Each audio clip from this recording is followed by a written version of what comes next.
আগামী কারবালার সতর্কবার্তা। পিলখানা খুনিরাই দেশপ্রেমিকদের খুনি, নারী অপবাদ দানকারী এবং চোর। কতগুলো অপরাধ একসাথে চলে, এগুলো একটির যারা অভ্যস্ত এবং সিদ্ধহস্ত, বাকি সব কটি তাদের মধ্যে পাওয়া যায়, থাকবেই। যেমন যে খুন করে বেড়ায় তার মধ্যে অবশ্যই আপনি শিরিক পাবেন, গোবর গোমূত্র সেবনকারীদের সাথে তার সখ্যতা পাবেন, আল্লাহর তাওহীদের অধিকার, একত্ববাদের যে অধিকার, সেটা যারা হরণ করে সৃষ্টি পূজা করে, আপনি এদের যাকেই যেখানে দেখবেন বা এদের এজেন্ট, এদের যারা সহযোগী, তাদেরকে দেখবেন, সাথে সাথে ভাববেন যে এই লোকটি কিলারও বটে এবং ব্যভিচারী, নারী অপবাদদানকারীও বটে। এই তিনটি মহাপাপ একটির সাথে একটি যোগসূত্র আছে, এর সাথে আরো 4-5টি মহাপাপ, এগুলোর সাথে এগুলো যোগসূত্র আছে। আপনি সূরা আল ফুরকানের 78 নম্বর আয়াত যদি পড়েন, আমি পড়ছি।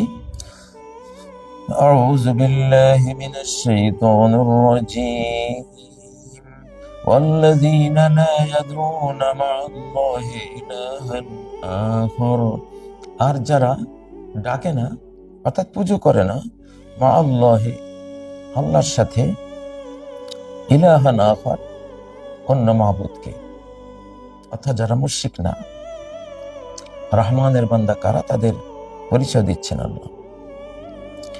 1 নম্বর, তারা মুশরিক না। 2 নম্বর, ওয়ালা ইয়াকতুলুনা আন-নাফসাল্লাতী হারামাল্লাহু ইল্লা বিল হক, আর তারা হত্যা করে না ওই মানুষকে যাকে হত্যা করা আল্লাহ হারাম করেছেন। অবৈধ কোনো হত্যাকাণ্ডে তারা জড়িত হয় না। 2 নম্বর। 3 নম্বর, ওয়ালা ইয়াজনুন, আর তারা ধর্ষণ করে না। ওয়ামান ইয়াফআল যালিকা ইয়ালকা আসামা, আর এগুলো যে করবে সে এর পরিণতির, ভয়াবহ পরিণতির মুখোমুখি হবে। এখানে শিরিক, হত্যাকাণ্ড এবং জিনা একসাথে হয়েছে। অর্থাৎ কেউ যদি ধর্ষক হয়, আপনি তার মধ্যে হত্যাকাণ্ডের ব্যাধিটাও খুঁজে পাবেন, আপনি তার মধ্যে শিরকের ব্যাধিটাও খুঁজে পাবেন। যার মধ্যে শিরিক পাবেন, তার মধ্যে অবৈধ হত্যাকাণ্ডের একটা চরিত্র আপনি অনুসন্ধান করলে খুঁজে পাবেন। ব্যভিচারের এই কুৎসিত নোংরামও তার মধ্যে আপনি খুঁজে পাবেন। এরা একসাথে চলে। আরো একটি আয়াত দিচ্ছি, সূরা আল মুমতাহানা, যে সূরাটি মূলত আল্লাহ তাআলা এখানে মুসলিমদের ব্যাপারে, তাদের পররাষ্ট্রনীতি অমুসলিমদের সাথে কেমন হওয়া উচিত এবং তাদের নিজেদের চরিত্র কেমন হওয়া উচিত এটা বলেছেন। আমি আরো কয়েকটি পাপ যেগুলো একসাথে চলে আল্লাহ এখানে বলছেন। সূরা আল মুমতাহানার 12 নম্বর আয়াত, এখানে আছে, ইয়া আইয়ুহান নবী, ওহে নবী, ইযা জাআকাল মুমিনাত, যখন তোমার কাছে আসবে ঈমানদার মহিলারা, মানে ওই মুশরিক সমাজে যখন মাত্র সবাই ঈমান আনছে, মহিলারা ঈমান আনছে, জাহিলি যুগের অপরাধগুলো বর্জন করছে, তো তারা কি কি পয়েন্টে জাহিলিয়াতের পাপের যুগের, অন্ধকার যুগের কি কি পাপ থেকে তারা দূরে থাকবে, নিজেকে পবিত্র রাখবে বলে বায়াত নেবে। পয়েন্টগুলো: ইউবাইনাকা আলা আল্লা ইউশরিকনা বিল্লাহি শাইআ। 1 নাম্বার, তারা বায়াত করবে যে আল্লাহর সাথে কোনো জিনিসকে শরীক করবে না। কোনো লাত, মানাত, উজ্জা, কোনো গণেশ, নারায়ণ, কোনো শিব, লক্ষ্মী, কোনো দুর্গা, কোনো কিছুকেই আল্লাহর সাথে শরীক করবে না। কারণ সমস্ত ইবাদত আল্লাহর অধিকার। আর পৃথিবীতে লাত, মানাত, উজ্জা, দেব দেবী, শিব, নারায়ণ, লক্ষ্মী, গণেশ, দুর্গা, এসব নামে আসলে কোনো মাবুদ নেই। এগুলো বানোয়াট কতগুলো নাম শুধুই। কাহতে মানি, দরমিয়ানি, নাম হা, এসব নামের ভিতরে অর্থ বলতে, সারাংশ বলতে, সত্যতা বলতে, বাস্তবতা বলতে কিছুই নেই। কতগুলো নাম, নামের কসম আজিজ মিসের, কয় না?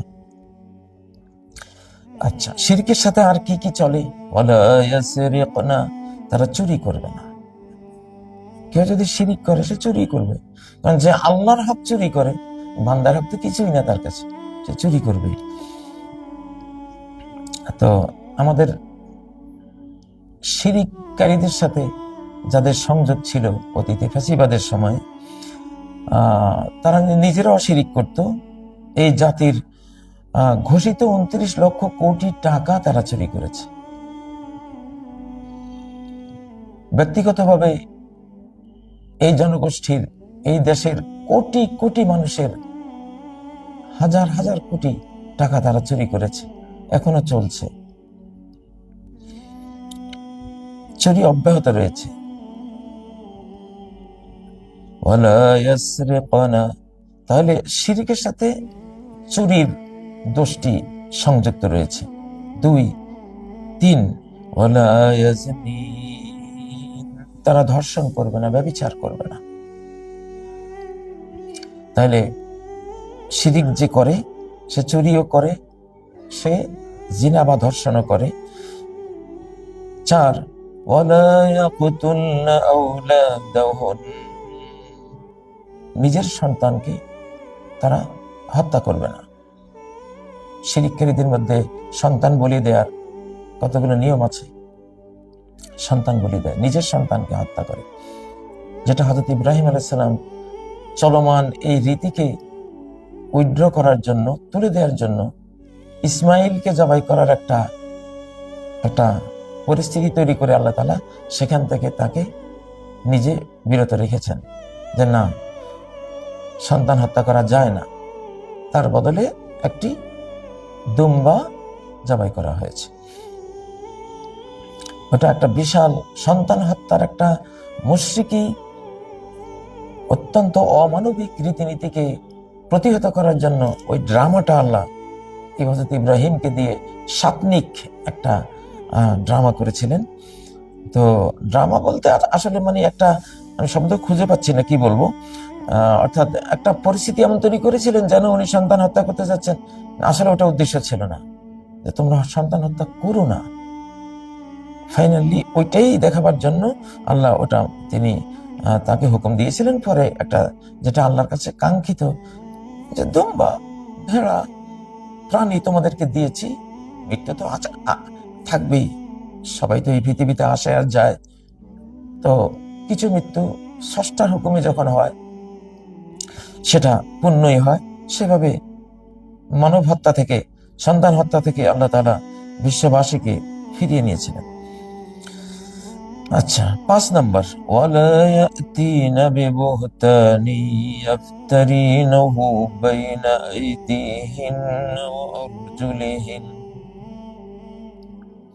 দেখুন, আমার শিরোনামে আছে যে এই পিলখানা যারা খুন করেছে, বাংলাদেশকে খুন করেছে, বাংলাদেশি বিডিআর এর ড্রেস পরিয়ে এই দেশেরই সরকার, তৎকালীন সরকার, এই দেশেরই রাজনীতির বিরাট বিরাট জনদরদের বলি যারা কপছায় আওয়ায়, তারাই এই খুনি। তো এই খুনিদের চরিত্রের মধ্যে আপনি এটাও পাবেন, এরা নারী ভাবাদ দেয়। হযরত মাওলানা দেলোয়ার হোসেন সাইদির মতো একজন কোরআনের পাখিকে এরা এই অপবাদ দিয়েছে। এবং যে যুদ্ধাপরাধ মামলাগুলো দিয়েছে সেখানে প্রায় দেশপ্রেমিক এসব পবিত্র চরিত্রের মানুষগুলোর বিরুদ্ধে এরা অপবাদ দিয়েছে। এটা এদের চরিত্র আবহমান কালের। হযরত মুসা আলাইহিস সালামকে এক নারী অপবাদ দিয়েছেন। হযরত জাকারিয়া আলাইহিস সালামকে হযরত মারিয়ামের সাথে অপবাদ দিয়ে ওনাকে করাত দিয়ে দ্বিখণ্ডিত করে ফেলেছে। পবিত্রা, সারা ওয়ার্ল্ডের সবচেয়ে পবিত্র নারীদের একজন, যার নামে একটি সূরা রয়েছে, যার ব্যাপারে আল্লাহ বলেছেন সে পবিত্র, তার চরিত্রকে সে এমন পবিত্র রেখেছে জীবনে স্বামীও নেয়নি, সেই নারীকেও তারা অপবাদ দিয়েছে। তো শিরকের সাথে অপবাদ চলেই। গোমূত্র আর গোবর যারা খেতে পারে তারা কি না করতে পারে। আসলে নাপাকের সাথে যাদের জীবন, এরা নাপাক কথাবার্তা এরা বলেই। মাছি সবসময় নোংরা কোথায় আছে ওই নোংরাগুলো টেনে আনে, নোংরা খুঁজে বেড়ায়। তো আল্লাহ বলছেন ওয়ালা ইয়াতিনা বিবুহতানি ইয়াফতারিনাহু বাইনা আইদিহিন্না ওয়া আরজুলিহিন, আর এদেরকে বলো তারা কোনো অপবাদ নিয়ে আসবে না কোনো পুরুষের বিরুদ্ধে, যে অপবাদ সাধারণত সেটাই যেটা এরা নিজে তৈরি করে, নিজেরা এটার মেকার, পরিকল্পক, রূপকার, নিজেরা বানিয়ে একজন পুরুষের উপরে এটাকে ফেলে দেয়। যেটা হযরত মুসা আলাইহিস সালাম, হযরত জাকারিয়া আলাইহিস সালাম, হযরতে দাউদ আলাইহিস সালামকে অপবাদ দিয়েছিল, তারপরে হযরতে মারিয়াম আলাইহিস সালামকে অপবাদ দিয়েছিল। সিলসিলা চলছে আমাদের বাংলাদেশ। তো এখন যে কোনো রয়ের এজেন্টরা, হিন্দুস্তানি দালালরা, এটা একটা তাদের হাতিয়ার। এটা ওদের মুখ থেকে পেলেই অতীত হোক বর্তমান হোক সামনে বুঝবেন যে এটা হলো এই লোকগুলো যাদেরকে বলছে এরা দেশপ্রেমিক, এদেরকে এই দেশ থেকে বিতাড়িত করার জন্য বা এই দেশকে যাতে তারা ভালোবেসে দেশ রক্ষার কোনো ভূমিকা নিতে না পারে সেটাকে ধ্বংস করার জন্য এই দালালরা, বাংলাদেশের এনিমি শত্রুরা, এগুলো তারা মঞ্চস্থ করছে। এদের জন্য আমাদের আলেমদের ভক্ত আছে অন্তত 15 কোটি, কমপক্ষে 30 কোটি জুতো রেডি করেন ইনশাআল্লাহ। সামনে জুতো উপহার দেওয়া হবে এদেরকে।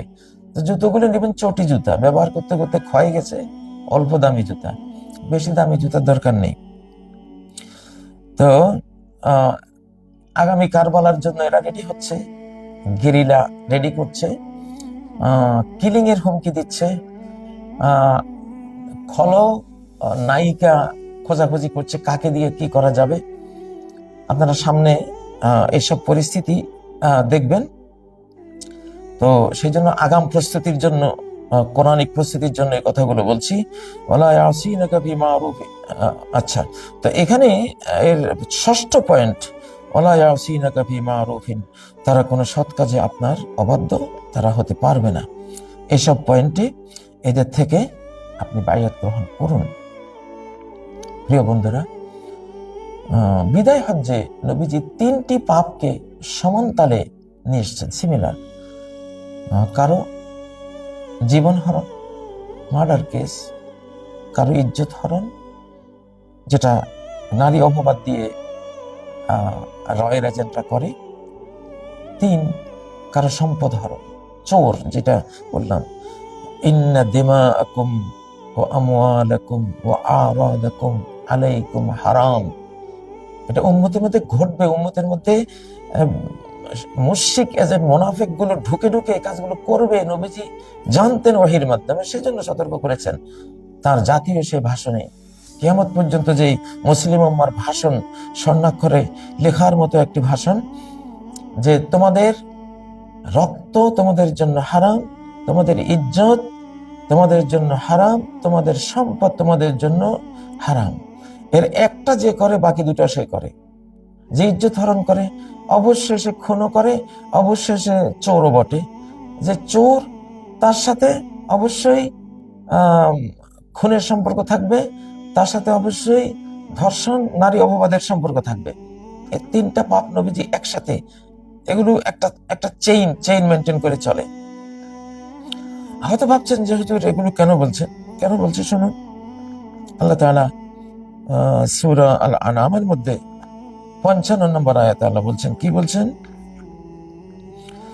وَكَذَلِكَ نُفَصِّلُ الْآيَاتِ وَلِتَسْتَبِينَ سَبِيلُ الْمُجْرِمِينَ। وَكَذَلِكَ, এমনি ভাবে, যেভাবে আমি এক একটা অপরাধ, ক্রাইম, কিভাবে ক্রিমিনালরা, অপরাধীরা করে, মুজরিমিনরা করে, মুশরিকরা করে, সেটা তোমাদেরকে আমি তাফসিল আর বিস্তারিত কেন বর্ণনা করছি। তোমরা হয়তো ভাবতে পারো নোংরা জিনিস নিয়ে তিনি কেন এমন বলছেন, আল্লাহ কেন বলছেন। শোনো, উদ্দেশ্য হলো ওয়ালিতাস্তাবিনা সাবিলুল মুজরিমিন, আর যাতে সুস্পষ্ট হয়ে যায় সাবিলুল মুজরিমিন, ক্রিমিনালদের কৌশল পথপন্থা, ক্রিমিনালরা কিভাবে ক্রাইম করে। যেমন আমাদের দেশপ্রেমিক ইসলামিক নেতাদেরকে খুন করার জন্য, ক্রাইমটা করার জন্য যখন এরা পরিকল্পনা করলো, তখন এদেরকে বিভিন্ন অপবাদ দিল। এরা কিলার, এরা ধর্ষক, এরা সম্পদ হরণকারী, এরা স্বাধীনতা বিরোধী, এরা এই, এরা সবগুলো হলো এদের ক্রাইমেরই এক একটা পার্ট অফ ক্রাইম। তো এই জন্য বলে তাস্তাবিনা সাবিলুল মুজরিমিন। এখন মুজরিমিন বা অপরাধীরা, ক্রিমিনালরা কোন কোন পথে কি কি বলে ক্রাইম গুলো করে, এটা তো সুস্পষ্ট থাকতে হবে গণমানুষের কাছে, না হলে তারা ভুল বুঝবে। সেজন্য আল্লাহ তাআলা ক্লিয়ার করে দিয়েছেন। এটি সূরা আল আনআমের 7ম পারা সূরা আল আনআমের 55 নম্বর আয়াত। বিশাল একটি থিওরি এবং নির্দেশনা আল্লাহর পক্ষ থেকে আল্লাহ দিয়ে রাখছেন। তো আপনারা ভাববেন না যে এই যে প্রমাণিত হলো, পার্শ্ববর্তী দেশ ভারত আমাদের সেনা অফিসারদেরকে হত্যা করেছে, আওয়ামী লীগ হত্যা করেছে, হাসিনা হত্যা করেছে, আওয়ামী লীগের যে কয়জন নেতা, মির্জা আজম, নানক, তাপস, তারপর এরা সবাই কিলার, জাতীয় কিলার। আমি জনগণের কাতারে থাকি। আমার এই পৃথিবীতে, এই বাংলাদেশে কোনো পদ পদবীর, রাজনৈতিক কোনো পদ পদবীর কোনো প্রয়োজন কখনো বোধ করিনি, সামনে করব না, কখনো না।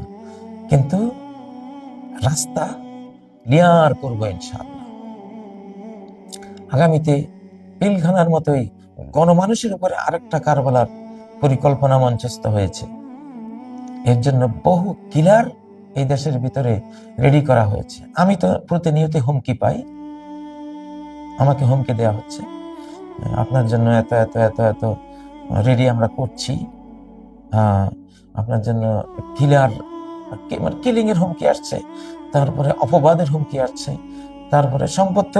গত 2 মাস আগেও আমার যে একটি স্কুল, এভারেজ ইন্টারন্যাশনাল স্কুলে আমারই অধিকার, আমারই হক, 1,20,00,000 টাকা 2টা চেকে 2 ফ্যাসিবাদী চুরি করে নিয়েছে।